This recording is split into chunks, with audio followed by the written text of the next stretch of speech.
Hey, Rob Brown here with you on this Tuesday morning. Brendan, you and I were talking before the show in this SEC basketball race. What the two biggest stories of the year: Auburn beating Alabama on the road, Florida beating Auburn when they were number one on the road, and they've happened in a week's time. We're going to get into it today. Right now, Auburn, Florida, Alabama, all three are number one seeds. A&M's right on the edge. Casey Goodjohn, one of our viewers out in Texas, said someone has released the Kraken, and looks like they have with Texas A&M. I think they're the team that it scares people because they never ever quit. There's no bitching and moaning. Something goes wrong. I don't know if you saw Rick Pitino, that clip of him in the locker room of the St. John's game. He let these soft little snowflakes have it. We need more Rick Pitinos in the world for college basketball. I think Buzz Williams, pound for pound, is the best basketball coach in America. That's how good I think he is. Hey, Jake Wimberly will join us here in the first segment from ESPN 105.9 in Jackson, Mississippi. Before you do that, take a picture with your phone of that QR code. Follow us and subscribe on Twitter. We love you for doing that. YouTube and Facebook. And we will be talking a lot of college football, basketball, even a little bit of baseball today. And we got our show today at 5 p.m. Eastern, AU Undercover. Ronnie Sanders will be on today, and we'll be talking about the Auburn Tigers, what's going on with them. We're going to add more shows, which is a big league and a lot of fans. And Brendan, let's bring Jake in here now. And I think that the biggest stories are how many teams right now in the SEC can get into get a one seed. How many teams in the league will get bids? I want to start with that Mississippi State completing the sweep against Ole Miss Saturday, 10-point win in Oxford. Jake, basketball's damn good in Mississippi. Historically, a lot of the players have left and gone away. It's Chris Jans. This is his third year. Second year for Chris Beard. Is he doing a good job of recruiting, in your opinion? Yeah, I think both of them are. Good to be with you guys this morning. I think both coaches are doing well. I think if you look at the results this year in the toughest league in the country, both have put really good basketball teams rather on the floor, on the hardwood. And it just so happens that they play in the toughest league in the country, where you look at Joe Lunardi's recent bracketology on ESPN. I mean, he's got 13 teams. He's been going back and forth between 13 last week, 14. We'll see how that looks. But, Mississippi State and Ole Miss, I mean, really, really good basketball teams. It'll be interesting to see, as we look at this right now, and I know you guys are talking about this, Auburn, Alabama, and Florida all projected right now as one seeds along with Duke. Also, when you look at your two seeds, I mean, Texas A&M and Tennessee, what does the rest of the league look like in the NCAA tournament? How far can these teams go? How far can a Mississippi State Ole Miss go? How far can, just pick another team that's in the middle of the pack of Tennessee go? It will be very, very interesting. But, yeah, to answer your question, I think both coaches have done a heck of a job recruiting. This is pound for pound the best year in the state of Mississippi basketball-wise, maybe in 20 years. When you're talking about, we've seen runs from Mississippi State. We've seen runs from Ole Miss at times under Rod Barnes and Andy Kennedy. But never have we had a year where both teams look to try to make it out of that first weekend in March. Jake, I got Joe Lunardi's breakdown up here. You were just discussing if you wanted to reference anything like that, what you're saying. No, perfect. Yeah, I'm sorry, Rob. Go ahead. No, that's what I was going to say something about. I was looking at it and I expanded it on the screen. 13, 14 teams. The most ever was 2011 when the Big East had 11 teams make the tournament. Yeah, I mean, and just look at that infograph, great graph there. I mean, you look at the breakout, per conferences. If the tournament was today, Mississippi State right now at a 7. I think, if last week at 8, I think you want to try to play your way out of that 7 spot and play into a 6 if you can do that. I mean, you want to try to avoid the 1s and the 2s the first weekend, I think, if you can. Ole Miss sitting at a 6. I think if they can stay there, they'll be fine. Look, Missouri is a team that can shoot the basketball as good as anybody. They went to Starkville a couple weeks ago or a week and a half ago and beat Mississippi State to sleep. Kentucky, we know what Kentucky can do. So, I mean, you just look at this field. What we don't want to see, selfishly as the league, is you don't want to see half the league cut in half after week one, after the first weekend. Love to see a lot of these teams, the majority of them, get to the second weekend. Like last year. Hey, I want to say something. One of our viewers, I love this woman, Cheryl Chambers. She has got a lot of kids and grandchildren. Her fan, she keeps up with and watches all these games for the Memphis Tigers, Ole Miss, Wake Forest, Florida Atlantic, FSU, of course, the Grizzlies, and Tennessee and Bama. I mean, Cheryl Chambers is what you call a super engaged fan. Okay. Micah Handlogten came back for Florida. And we all remember that compound fracture. I don't know, I think Auburn was going to win the game regardless. But that dude is tough as nails. We keep hearing all this stuff. Oh, the kids today aren't tough. That's a tough kid. He makes the team better. Florida and Texas A&M, Jake, talk about those two, because the three-piece suit is making a comeback on Wall Street. No, you're absolutely right. When you look at Florida first, you talk about the Gators and what they're doing. Look, I mean, you could argue that this is the best Gator team since, Billy Donovan was there. You go back to 2006, 2005, 6, 7. Those I can't remember who it was. It might have been Ryan Green with 10-10XL in Jacksonville. We were talking about this a couple weeks ago.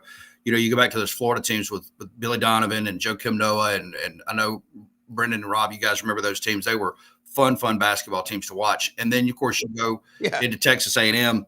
Can they shoot it good enough through the tournament? Defensively, they're very good. Can they shoot it good enough through the tournament? So it'll be interesting to see. We know seeding matters. We know pods matter. Matchups matter. We're going to get to Selection Sunday, and then we're going to gripe about half these teams. We're going to say they got a raw draw. So, but both of those teams, I mean, if you picked them in your bracket to go to the Elite Eight or even further, I don't think you could argue with it. Well, I don't either. And you don't see a lot of teams that can play with their backs to the basket. Florida's one of them.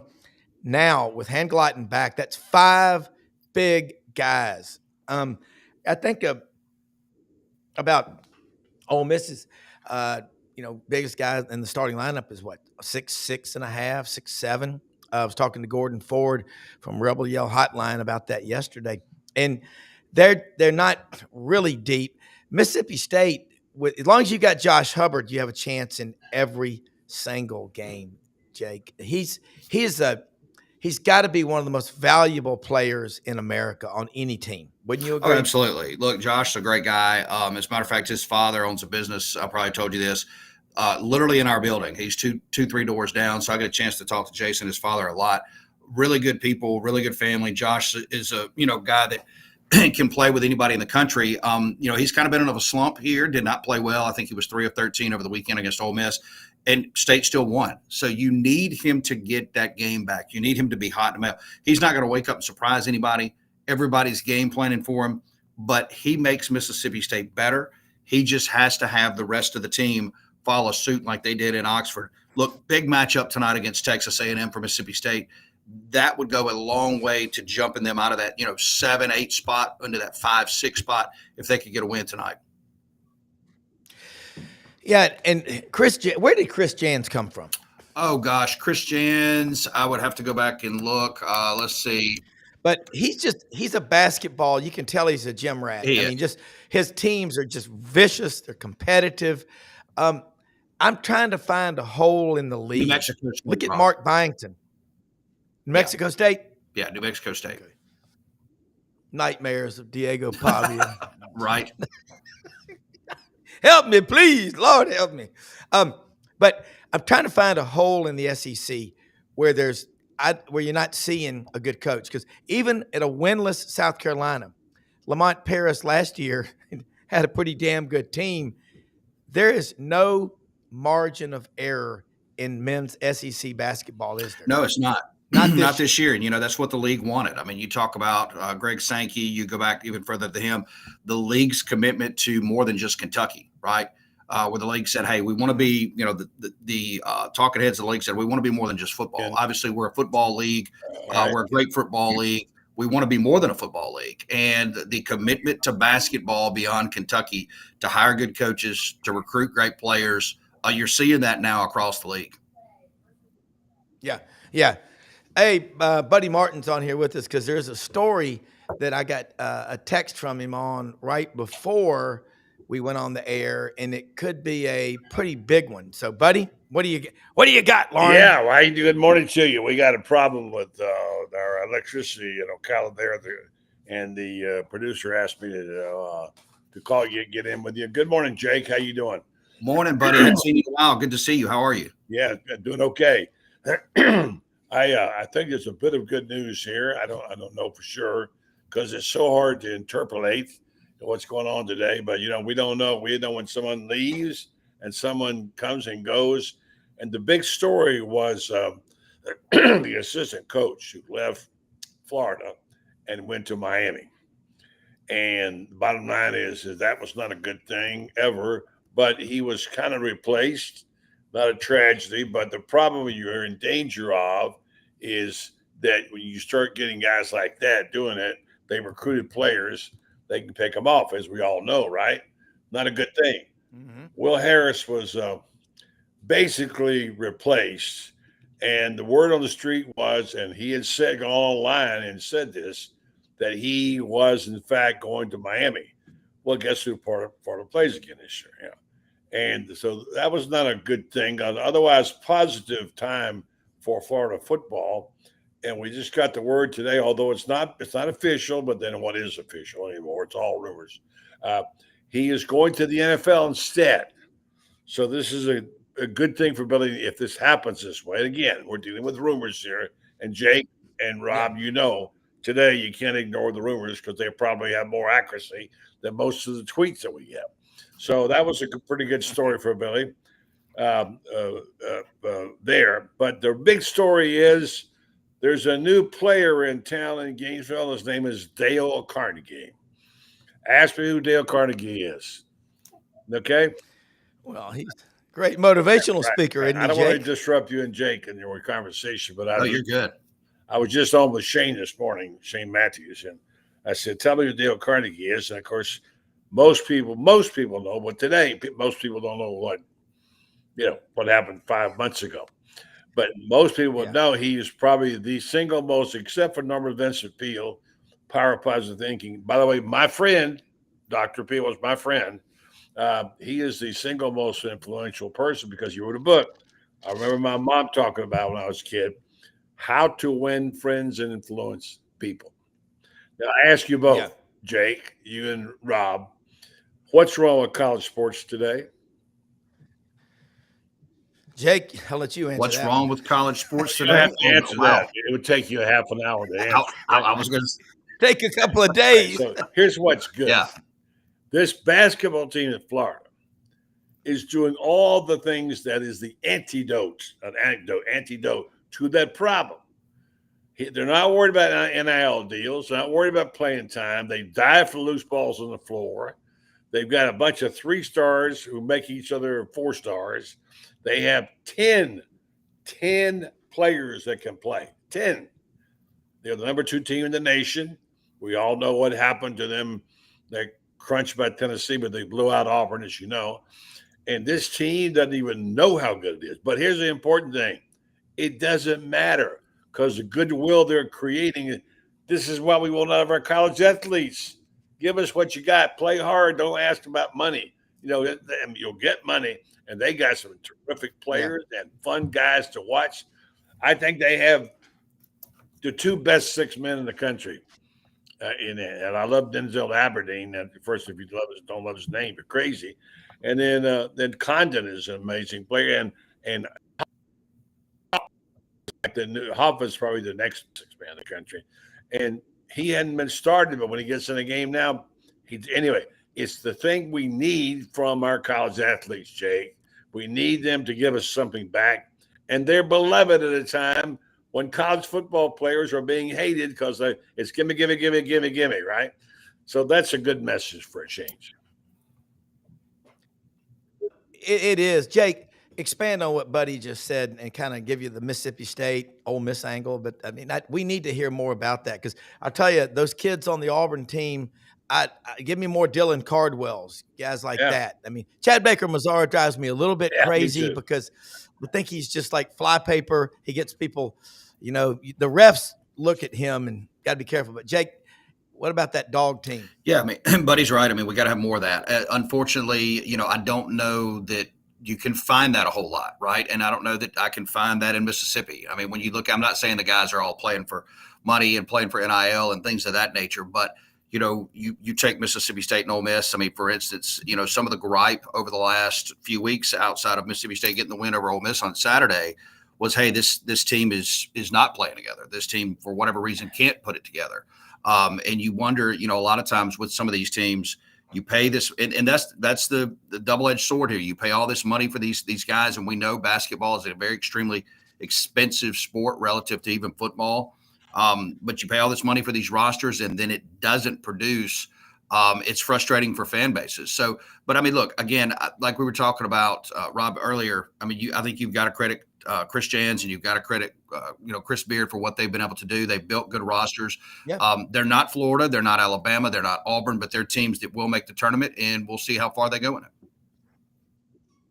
Well, the one thing if you got to have is a commitment. Buddy's talking about, I think he's kind of lowballing that Florida talent. Those guys, they're not 3 stars anymore. Those guys are pretty damn good. So, I mean, it's a brutal league. But Jake, look, I want to get you back on with us Friday, possibly, if you can join us, because I know you've got those matrix on the recruiting, and I'll let you get, but if you can, join us at 8 Friday morning with the round table, because you had some football stuff that I think is off the charts, and I want to devote more time to it. But let people know how they can follow you, keep up with you, and all the great work you do, because you tear it up on the drive in the afternoons from 3 to 6 p.m., and everybody needs to listen. I appreciate that. I'll be back Friday. Just let me know. Find me on X at Jake Wim. Check me out. We'll be on today 3 to 6. If you're inside the state of Mississippi, just turn it on 105.9. That's on the FM dial. You can always stream it on the zone1059.com. Good to see you guys. Buddy, great to see you as well. See you, Jake. Bye, guys. Hey, we're going to be riding in the snow today, Jake. Take care.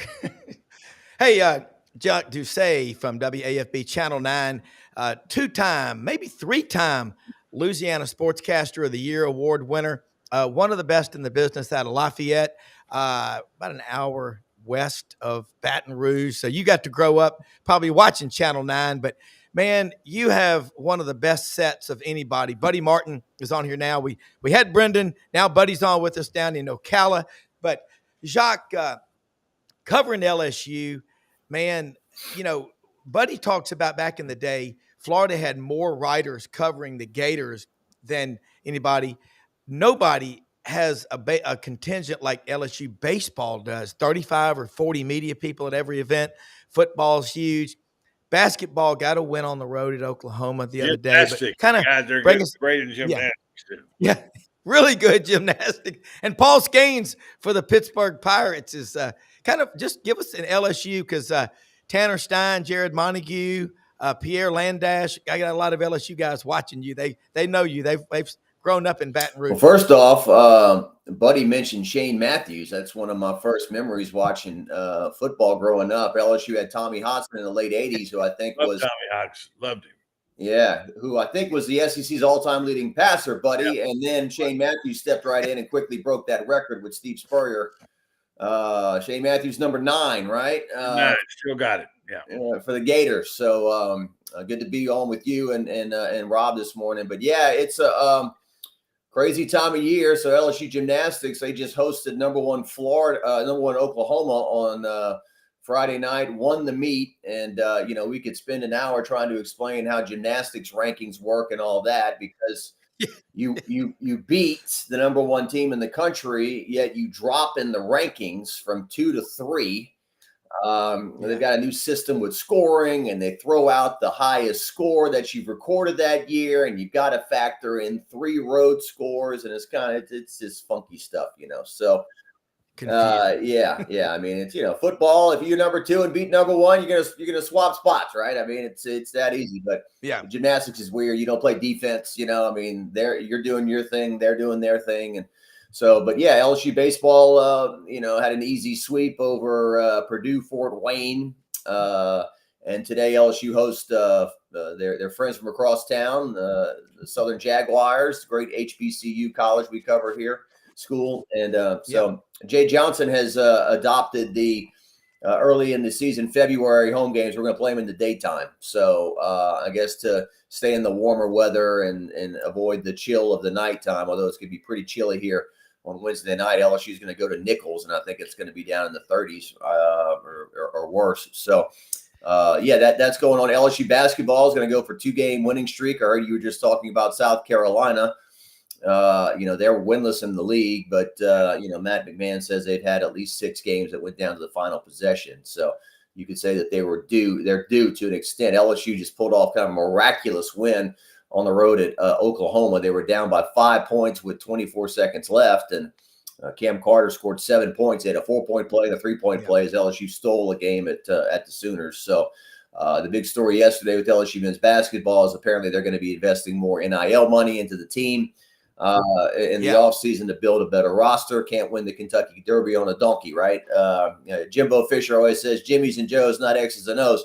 Mm-hmm. So they're hoping to build their roster. I think they've got less than $2 million invested into the current roster, and next year I think they're hoping to get over $6 million and so forth. Which I don't really like covering this aspect of it. I think it's all kind of gross and just bloated and unsustainable. But men's basketball here at LSU has just missed the mark since they fired Will Wade. And even when Will Wade was here and putting NCAA tournament teams together, we had that dark cloud looming over our head of what was going to happen to Will Wade and probation and all that. So it's been a tough thing for LSU. Yeah.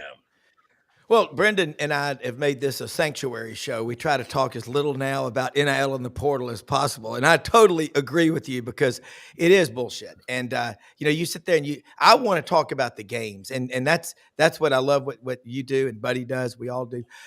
Matt McMahon, can he survive with that news about the money that's going to be there? We know what it's for. If they don't win any more games, is he back next year? Considering the mess that he walked into, that was not what you typically inherit. But the coach before you doesn't get fired if things are going well anyway. Yeah, I think the story that came out yesterday was likewise a vote of confidence that Matt McMahon was going to be back for another year. I talked to somebody over in the administration, and he said, "Oh no, we're not firing him now. We'll see what happens." But LSU, I wouldn't think so. I don't want to say they're broke, but they don't have $7-8 million to buy out a basketball coach at this point, and then hire a new, got all of it. Yeah, hire a new one, and then your assistants and all that. I just don't think they're going to do it, and so I think he came into a real bad situation. I think he had 0 scholarship players because everyone just left, but you take a look at Vanderbilt, how quickly he's turned it around there. Missouri's a lot better, I think. And because of the transfer portal and what you can do that, it's unlike John Brady. You were talking about John Brady the other day. When John Brady took over and Dale Brown got hammered with the NCAA stuff, and there was no transfer portal and all that. You were taking JUCO guys and filling out a roster with guys who weren't going to win a whole lot of games until you got back on your feet again with Stromile Swift and so forth. So. It's interesting, and you got a women's program that's elite who really should have beat Texas on Sunday and is drawing big crowds. But like I told you last week, it came out that women's basketball lost $8.5 million, by far your biggest, financial loser on campus. So it's a crazy time. It's like you book Garth Brooks and you got 60,000. You say, man, we hit a home run, and somebody goes, well, we had to sell 75,000 tickets. Yeah, exactly. So, it's that kind of thing. So I have a question for you, and I hate to go about old school, but I am old, so that's what I do. That's nothing wrong with that, buddy. That's what we love is old school. Program went through some tough times with Will Wade. I'm a Dale Brown guy, despite his difficulties and all the things he got. I mean, who could not? This is the beloved school of Pete Maravich and Dale Brown.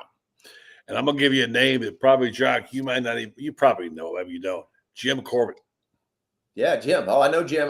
We interact on Facebook, and I see him. All right. He had the greatest quote back in the day when LSU basketball wasn't relevant before Maravich, when he began to build up basketball. And he talked about it, says, my goal in life is to be run over by a crowd on the way to a LSU basketball game, because we know what happened to football all these years. We've been watching them since forever. I mean, Billy Cannon, whatever. So the basketball program had its proud moments. They've been there, done that. They have some great heritage. It really hurts to see these teams regress, but they're all kind of go through it. And let me just go back to the idea of today, it's not so always just about winning, although they tell us it is. Rob and I refuse to believe that. It's winning back the fans who care about the sport. And again, this Florida basketball team, I call them Dale Carnegie, because they're winning friends and influencing people by doing all the things we love to see of a team. Bunch of mostly 3-stars diving for balls, getting offensive rebounds, playing hard. We want to see our athletes. Don't talk about your NIL deals. Talk about the tackles that you made or missed and whatever. And this is the thing. We've got to fall back in love with the sport, John. Well, buddy, too, you want players that play 3 and 4 years and stay on your campus. And, it's naive to say that, okay, maybe it's naive to say they're student athletes and this and that. But there is something to be said about being on campus and seeing the guys walk around and go to class and that they're still youthful, people finding their way, and you get a chance to kind of get to know them a little bit and stuff. The current model of, this guy's in here for 3 months and he's gone, and then 10 guys are in here and then they're gone. I mean, that doesn't sell well to your fan base when they don't get to know them and they don't get to they don't get to feel like they're a part of them to an extent, which is what the women's game has going for them, where the stars are playing 3 and 4 years because there's no money in the WNBA, and in LSU's case, a few of them are making more money in college than they may be making it at the next level too. Yeah. Well, and I Jacques and Buddy, both of y'all are on point with that. We talk about it. Ivan Mazel gave a quote on this show: "The love of the laundry." I mean, that's what it's all about. And I can reel off a lot of LSU players and I'm an Auburn fan, but growing up as a kid, listening to 870 WWL in New Orleans, John Ferguson, and then Jim Hawthorne for like 34 years. I still remember in college meeting Jim Hawthorne out at dinner one night. He's the nicest guy. Do you remember Jim Hawthorne? Bye. It's Rob Brown. I tell you, Tigers win. My man Jim had those golden pipes, man. I loved that's before everything's on TV. Well, you listen on the radio because you can't watch it a lot of times. I love John Ferguson calling the Tiger games. Over there in WWL, and those were the golden days of radio, and it was our connection to the team because we didn't get all these games every day, every night. We got to see every game now. But boy, oh boy, the thrill was coming out of a day game and traveling at nighttime from, say, Gainesville to Ocala and flipping your dial over to radio and getting John Ferguson calling the Tigers. And that was just great. And I love that about the same thing in Georgia, the big 50,000 watt station, WSB, and even over in Charlotte, although I didn't listen to many Duke football games. But I do remember one.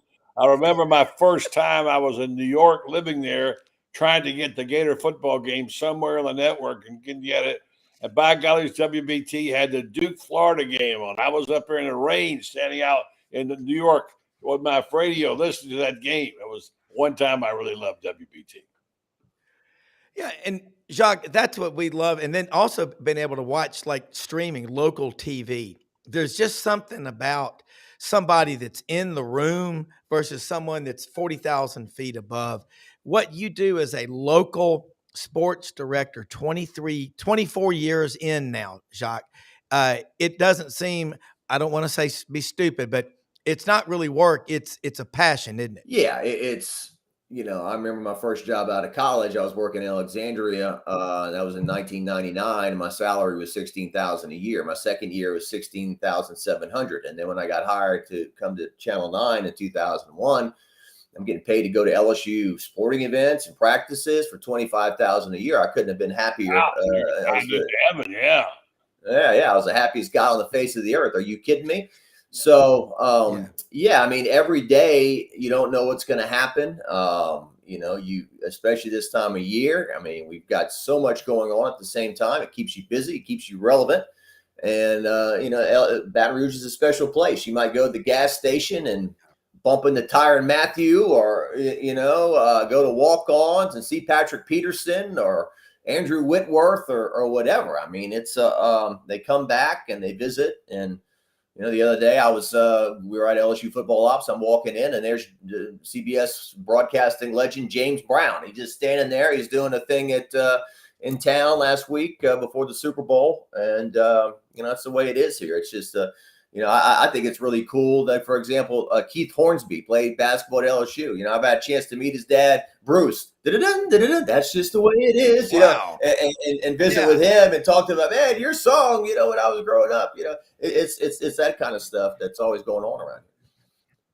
Well, and you also did a documentary, buddy. He did one on Cecil the Diesel Collins that's out there. It's on YouTube, and it's been watched by a lot of people. And Jacques, look, I know you've got a busy day ahead of you, but love having you on because everything coming out of your mouth is relevant. Leave us with this, how people can follow you, but also the big story that you see happening at LSU that the whole world better be paying attention to. Our station is WAFB.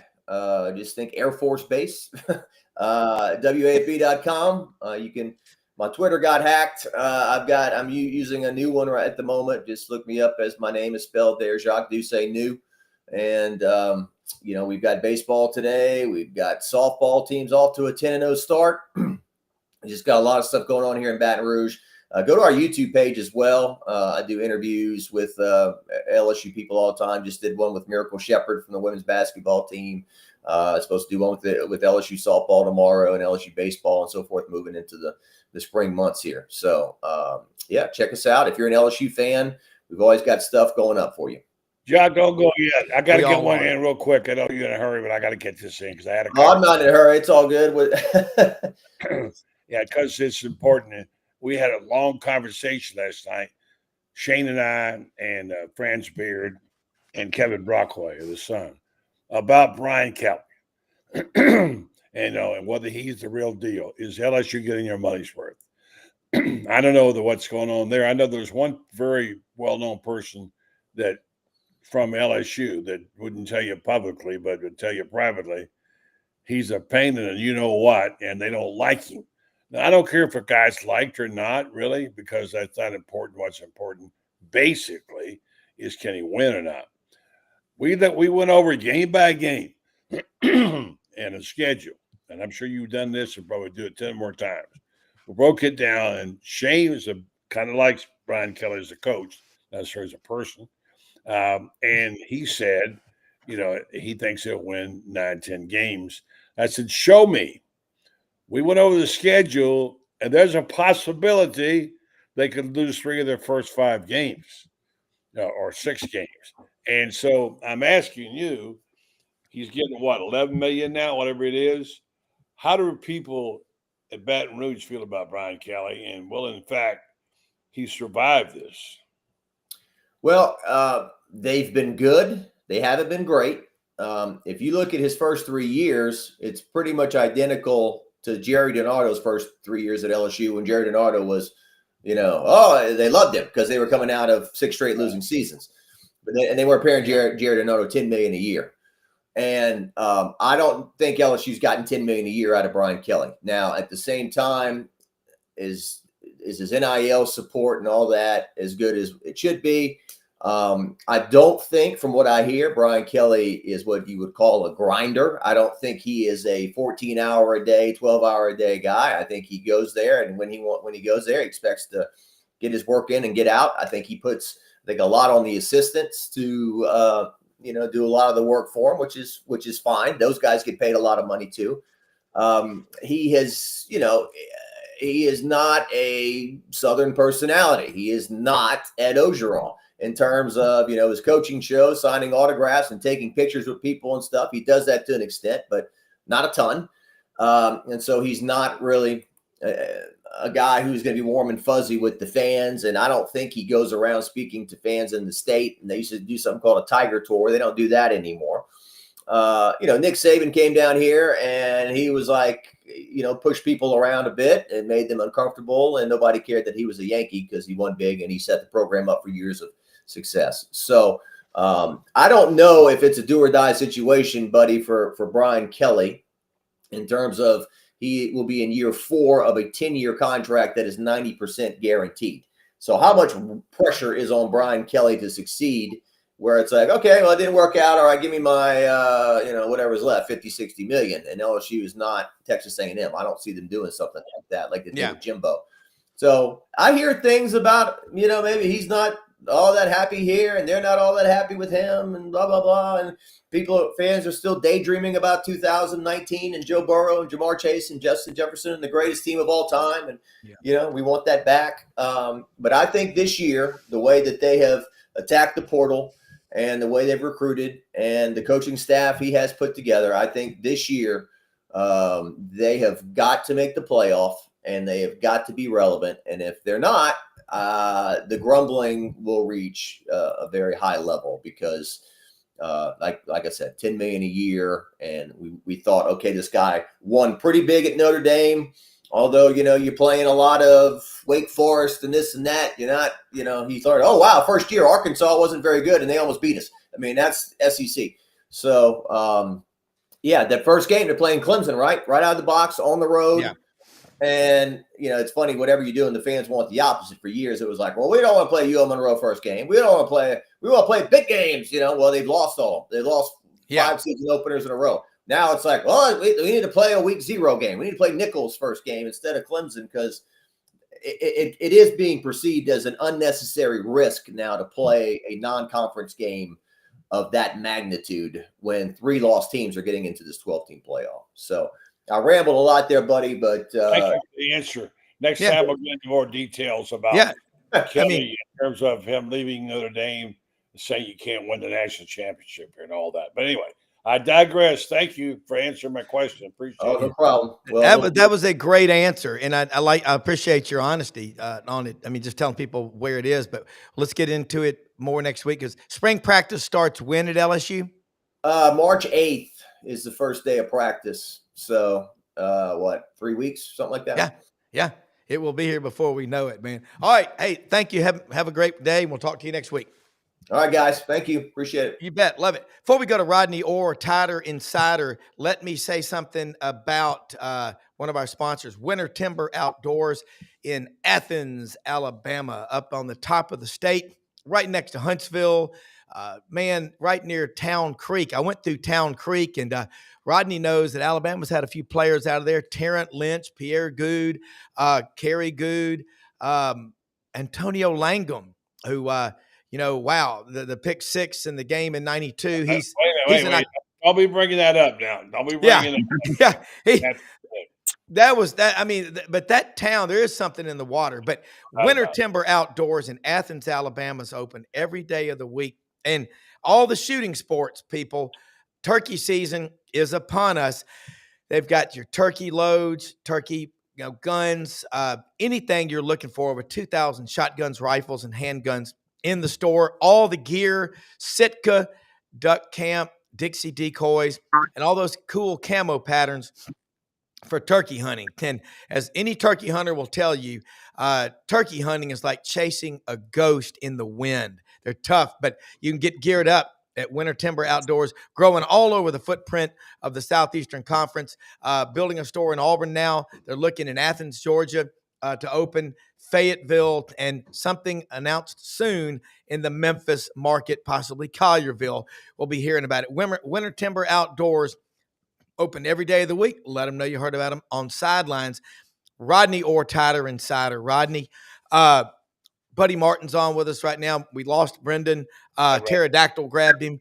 But that atmosphere at Coleman Coliseum for that Auburn, Alabama basketball game Saturday, somebody took a picture of the arena, and it's pretty cool. I mean, you're right on top, and it's loud. Alabama didn't get the win. Auburn did, obviously. Those teams, along with Florida, occupy 3 of the top 4 spots in basketball. ESPN can't help themselves. Their man crush on the Duke program, it's so strong. But I don't think Nate Oates and Alabama basketball are going to go back. I mean, they got a tough road to hoe at the end, but damn, it's fun. Basketball season, I've never seen it like this.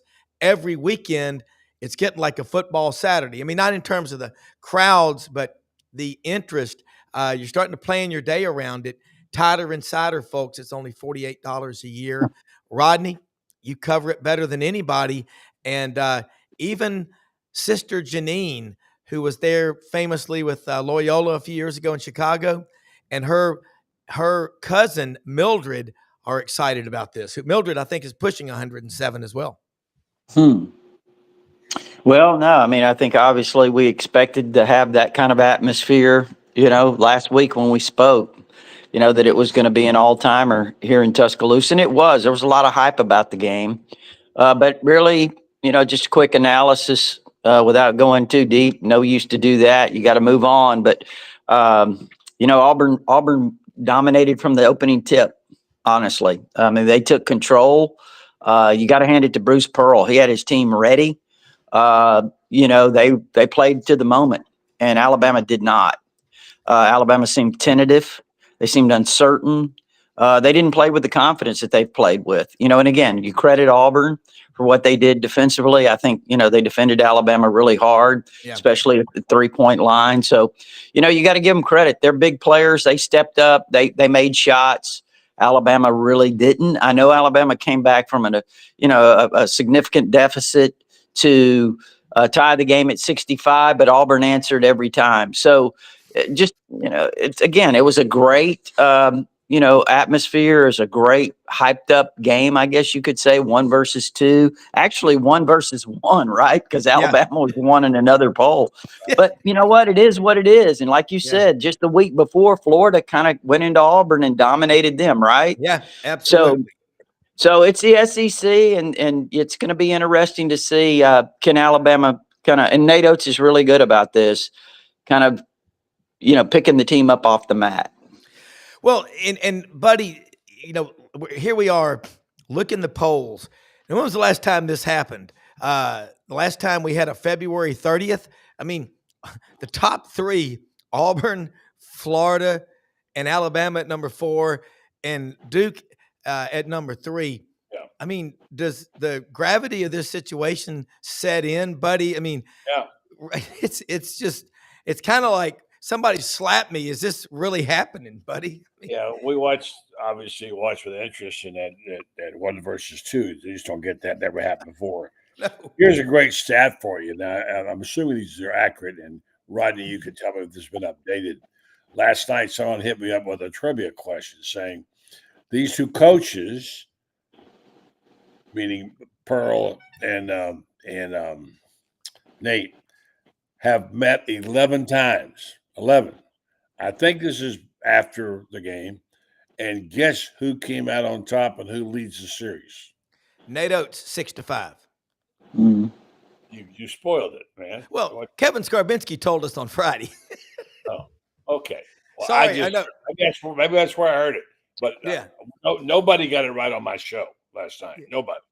Because you just think Pearl, because he's so, you know how he is, and he seems like he's bigger than life. And lo and behold, it was an amazing stat to me. And I don't know. I guess they had the Iron Bowl of basketball, but they had the Egg Bowl of basketball too. You guys realize that at the same time? Mississippi State. So anyway, Rodney, what's life like these days? Getting your mind off the football problem and onto the basketball court with Nate Oates. And is there any truth to the rumor that they told me this morning on Shane Matthews' show that he's flirting with Illinois? Oh, Illinois now. Okay. Let's see. It was No North way. Carolina. It was North Carolina, Kansas, and Indiana last week. Those are the different ones I heard last week. Here's the thing I think with Nate Oates. Eventually, will he end up somewhere else? Probably. And I think that'll probably be the NBA. But I think it'll be a few years, just my guess. And I think part of the reason is there's some family considerations. He has I think he has a daughter in middle school right now, has one in school here at Alabama. So I think that will probably, kind of play itself out over time. Could he end up somewhere else at another school? I'd never rule that out. I don't know what Nate Oates is thinking and don't want to pretend to, but I think right now he's probably secure in Tuscaloosa because, look, Greg Byrne has given him everything he needs to be successful and everything he kind of wants. And last year, when things started coming up about Kentucky, he probably could have been a legitimate contender for that job. But Alabama found a way, Greg Byrne, to kind of give him everything he needed, wanted, whether it's NIL or this new training facility that they're in the process of building. Yeah. That's what he wanted. So, I think he's probably settled here in Tuscaloosa at least for a few more years. That's a great question from Buddy. And we heard that Yancey is stuck in a meeting, so he's not going to be able to join us today, but totally understand that. He runs Oxford Magazine, great magazine, folks. But looking at these SEC towns, making the kind of money you're making, here he is, Yancey's with us now. Okay, cool. Why would you want to leave Illinois, Kentucky, whatever? Nate Oates would be a fool to leave Tuscaloosa. And just like Chris Beard, last week when on the Thursday show, John Hartwell brought it up. He's hearing, and athletic directors and people, they hear things, that Indiana's coming after Chris Beard. Indiana was a great program 20 years ago, but they couldn't stand Bobby Knight. He was too tough. Had to get rid of him. And look what they've had since then. Be careful what you wish for, folks. Catch him Monday nights at 6 p.m. on your radio, all over the great state of Mississippi on Super Talk Mississippi, and in Memphis Sports 56 WHBQ. Rebel Yell Hotline. I talked to Gordon Ford yesterday. Gordo is going to check in with us Thursday morning. Gordo, when it comes to technology and IT stuff, he is the best, Yancey. How you doing? I'm doing great. That made me giggle right there. Yes. Yeah, Gordo and technology. Those two do not go together with G-Man. Yes, I love the G-Man. The G-Man used to come into the studio at WHBQ. Audrey and I, he would come in this trench coat with a stack of newspapers and magazines, a cup of coffee, half a cigarette going. McGruff, the crime dog, man. Got Rodney Orr on here with us right now, Buddy Martin. But Yancey, let's talk some SEC basketball, whatever's on your mind. I'm going to have you and Rodney going back and forth together. It's like locusts and cicados, man. It's a great sound. Yeah, but Ole Miss, they hit a pothole against Mississippi State, got their butt kicked, and they got to pick themselves back up off the mat. Well, when it comes to basketball, and Yancey, a buddy asked a question to Rodney about Illinois coming after Nate Oates. I mean, that's a sign that your program has the right coach when everybody, it seems, is coming after them.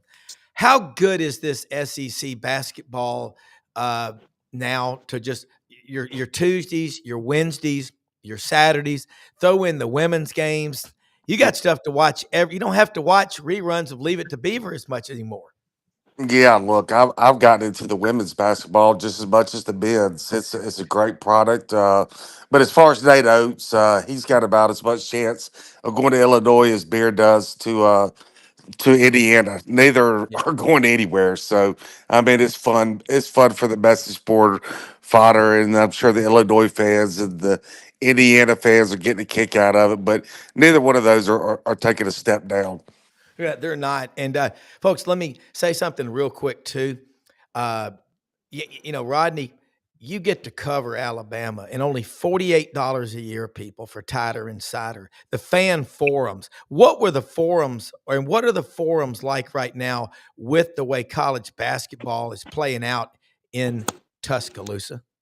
No, I think it's probably, again, obviously they had the Final Four run last year, and that just kind of it's been laying the foundation for it the last few years with, what Oates is accomplishing. And, it's at an all-time high. I mean, last week, it's really all they wanted to talk about is they're not talking about quarterback battles or, Ryan Grubb anymore. They're talking about, what's happening on the basketball court. And, that Auburn game, like I said, it was hype, man. I mean, listen, I know this sounds a little crazy, but it kind of reminded me a little bit of the hype that went in the 1989 Iron Bowl. When Alabama goes to Auburn for the first time, and it's all everything. Alabama was ranked number 2 going into that game, as you remember, and you know how that turned out.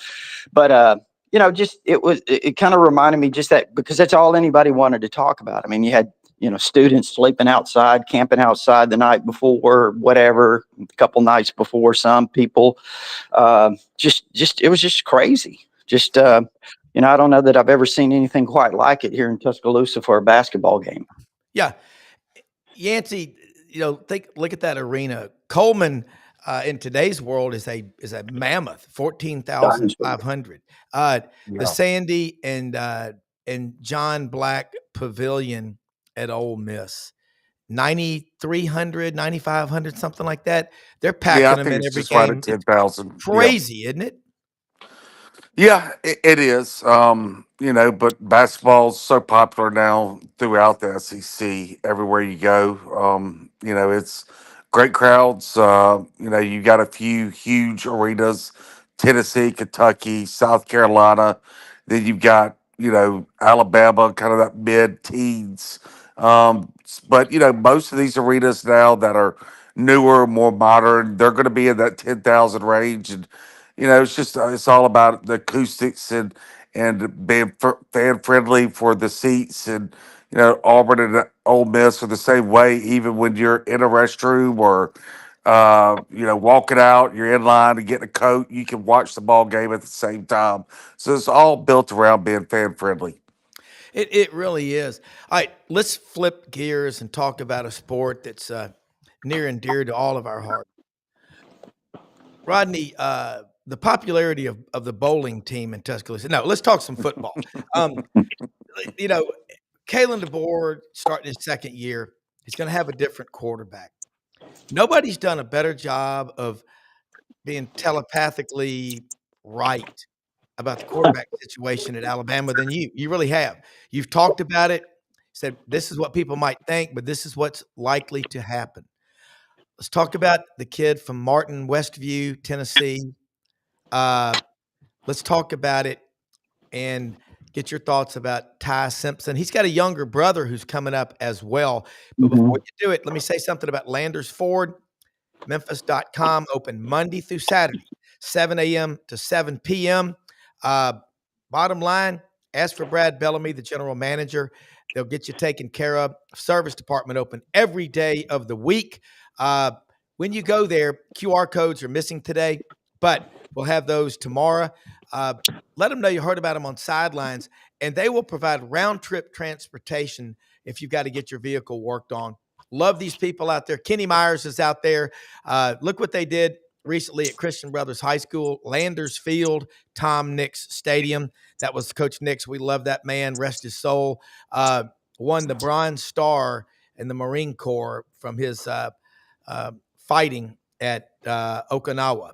Saw him at Mass damn near every day of his life until he passed away. Great man. But LandersFordMemphis.com, where their motto is very simply, if you didn't buy your last vehicle from Landers Ford, you probably paid too much. And Hewlett & Dunn Boot and Clothing Company on the historic square right down the street, HewlettandDunn.com, open Monday through Saturday, 10 a.m. to 6 p.m. All your boots, men's and women's clothing, Duckhead, Filson, Barber, Old South, STS, Pendleton, Schaefer. Got a big 50% off sale going on right now, HewlettandDunn.com. SoutheasternConference.com. Again, open Monday through Saturday, 10 a.m., 6 p.m. Rodney, let's talk about, though, the Ty Simpson and the quarterback and the supporting cast he'll have. And I don't know who's left this morning, that if anybody has left or might leave, but this core group coming back of Alabama is one of the top 3 or 4 talent groups in the country. That should mean something. So what you want to talk about the quarterbacks and the offense? I think, I love Ty Simpson. I really do. I love his physical tools. I mean, the guy is athletic. He moves a lot better than people think. He's got a really good arm, nice delivery. I mean, he can improvise. He's really good at improvising. I think Ty has just a ton of tools. Here's the question for me is, what's that confidence like? What's it between the ears? Because that's where it all is. I mean, if you don't have that, and if you can't handle what it is to play quarterback at Alabama or in the SEC, but let's say Alabama, it's a tough job. It's a really, really tough job. So I just hope that Ty doesn't make it too big, but he's going to have, when I say make it too big, kind of don't let it overwhelm you. And I think a lot of guys do get overwhelmed by it. But with that said, I think he's, obviously he's going to have the coaching, DeBoer, Ryan Grubb, Nick Sheridan. He's going to have a lot of coaching. He's going to have some good players around him. I think the offensive line should be much improved in year 2. It's going to be interesting to see the run game. I tell you, this is just me, okay?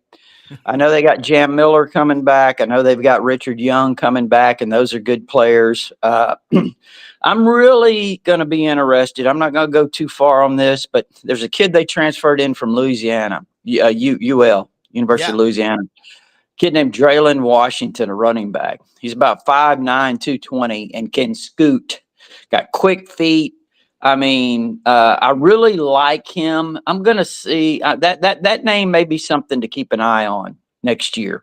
Draylon Washington, because I think he could be really good for this offense. Yeah, well, I love the way you brought that up, because running back 5'9", 220, that's what you call a battering ram. When does spring practice start, Rodney? Well, I don't think they've put anything out official. I'm not sure. It's March 3rd, I think. March 2nd or 3rd. I can't remember. It's one of those 2 days. Have spring practice anymore? I don't know. No spring games. Spring games are going the way of the dodo bird. They'll be next. Yeah, they will be. Yeah. I mean, the way basketball is going in the SEC, because fans are so locked into the tournament, we might start seeing practice start the first week of April like it used to be. We're a basketball conference now, Rob. That's right. Yeah. Yancey. Let's talk about this Ole Miss. Austin Simmons looks like it's his team, but Lane Kiffin, as far as developing quarterbacks, he's one of the best out there. Yeah, I meant like Ty, you root for these kids that wait 2 or 3 years to take I over, agree. right? I mean, he's been in the wings for 2 years watching Jackson Dart, just like Ty waited his turn, waiting behind Milroe, and he's really talented. Now, unlike Alabama, where they're bringing a lot of key pieces back, he's, I mean, this is going to be on offense. You got the tight end, and you got Caden Lee, the wide receiver, and pretty much everybody else is brand new. So it's going to be breaking in a new team. Welcome to the Lane Kiffin era, right? It's portal king, and but last year's team, even though there were a lot of portals in it, they were in the system 2 or 3 years. And this year's team, he's recruited a lot of guys again that are only sophomores, some juniors that have been in the system 2 or 3 years, but this is year 1. Yeah. So it's going to be, it's going to be totally different. I mean, you're talking about, 18 out of the 22 starters will be new. Wow. Yeah, that's okay. So this going to be spring practice. I'll say this much: there's going to be a lot of interest in spring practice with that many new guys. Yeah, a lot of battles. A lot of battles. I think Simmons on offense, Caden Lee, number 5 at tight end. Then on defense, Santerra Perkins, obviously there at defensive end, and then everybody else is battling for a spot. I mean, you've got four spots that are pretty much locked up, and the other 18. I mean, it's best man win.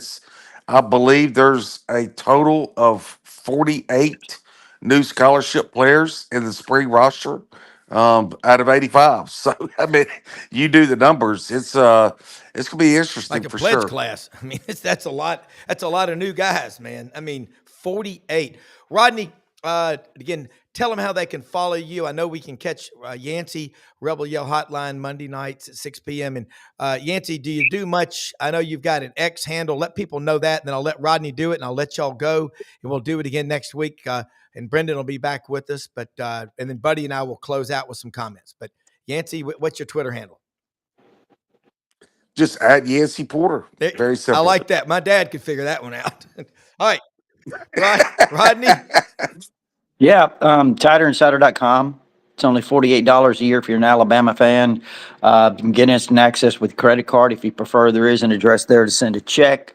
Gives you all our premium information, but our community, it also gives you our community of Alabama fans, a lot of stuff going on there, a lot of discussion, information constantly flowing there. And then, of course, Tighter Insider TV tonight, live throughout most of the state of Alabama with Gary Harris, WVUA 23 here in Tuscaloosa at 6:30. And then, of course, we'll have it on the page there at titerinsider.com as well. I love it. Thank you all both so much for being on here with us. We'll do it again next week. Have a great day. All right, Buddy, you and I will close out with some comments. We'll just do a cold close because, Buddy, I don't know where all the stuff is. Don't worry about that. Don't worry about that. One thing for sure, what Yancey said, I think the takeaway is 48 new guys. Yeah. 48 new scholarship players on the roster. Yeah, that's a lot.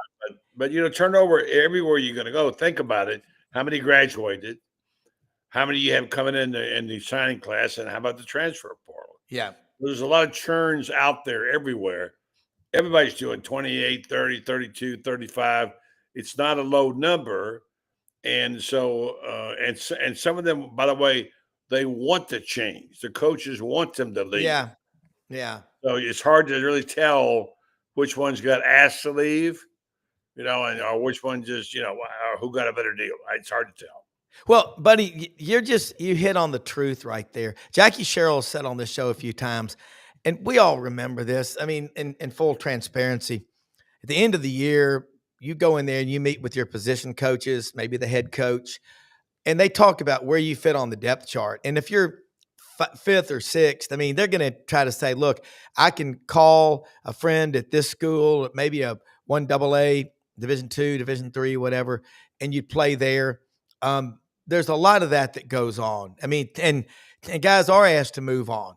And you really, it used to be the scholarship was not a guaranteed 4-year deal. It was a 1-year renewable, and you have to be making academic and athletic progress, buddy. I think that's about the truth of it. So anyway, Will Harris, one more time, buddy, you had that story this morning about him.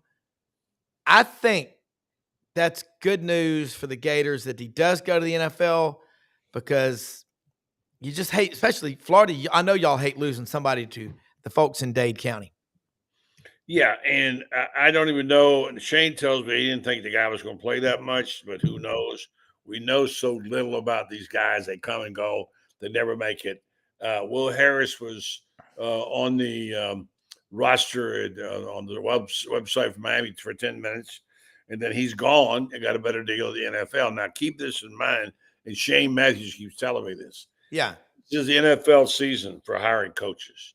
It's over. There's a lot of swapping going on. College now is competitive with the NFL. Shane says the better job is NFL because you don't deal with recruiting, et cetera. Mm-hmm. But there's going to be a lot of interchangeable play. You'll hear a coach who was an analyst for LSU suddenly wind up on the Cowboys staff, whatever. And it's going to be a lot of that going on because there's a market. There's a market out there for it, and the free market hadn't settled in. But it's going to be at least 3 weeks before we know what staffs are where. And we know that they can't they can't go in the portal again for right now. Yeah. But we know who's going to go where and who they got or what's happened. So it's just unsettling. We're covering the sport. We just don't have any information about, and that's tough. Well, but one thing for sure, Auburn last week, Hugh Freeze paying DJ Durkin $2.5 million to stay as the defensive coordinator. I remember DJ Durkin was making about $100,000 a year in Florida. So yeah, and when are they going to learn? I think Kevin Skarbinski brought this up Friday. When are they going to learn about paying these guys too much? But Rob, you're in the money business. Let me just throw some out to you. All right. We all know about what happens to the market. All right. Yeah. I bought a house. Ready for this? And I have never made money on houses. I'm subscribed to the buy high, sell low theory. Just follow me and do the opposite. You'll make a lot of money. The greatest house I ever bought. I bought it for $50,000. Okay. In let me get the year right. In St. Petersburg, Florida. It was an old home in perfect condition, made with great wood and whatever. And it was bought in St. Pete in Woodlawn. And I paid $50,000 for it. And let me get the year right. Hold on. I'll get it, but got to call it up here. 1975. Okay.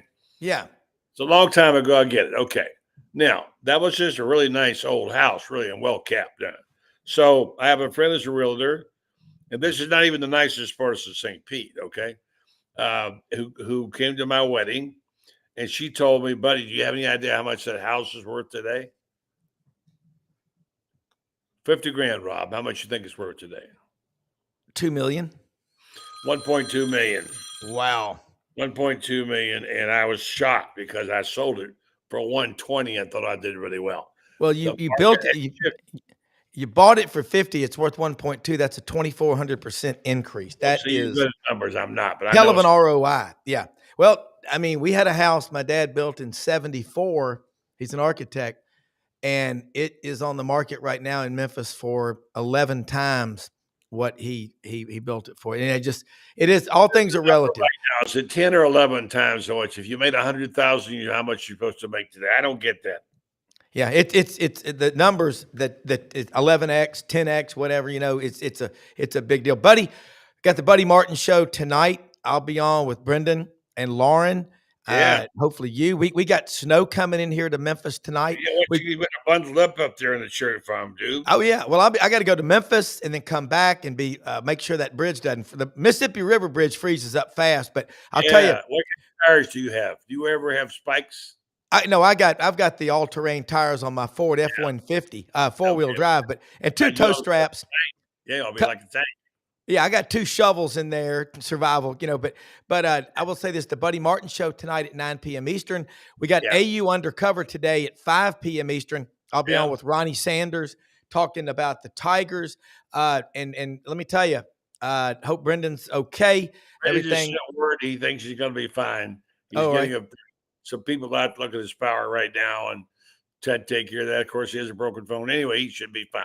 His new phone is here.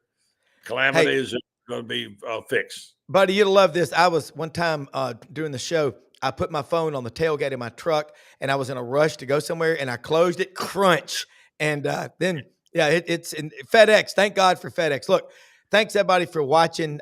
We'll be back tomorrow morning with another great show. But, again, today, 5 p.m. Eastern, AU Undercover, Buddy Martin show tonight, 9 p.m. Eastern. Thanks, buddy. We'll close out cold. Have a great day. Thank you. You bet.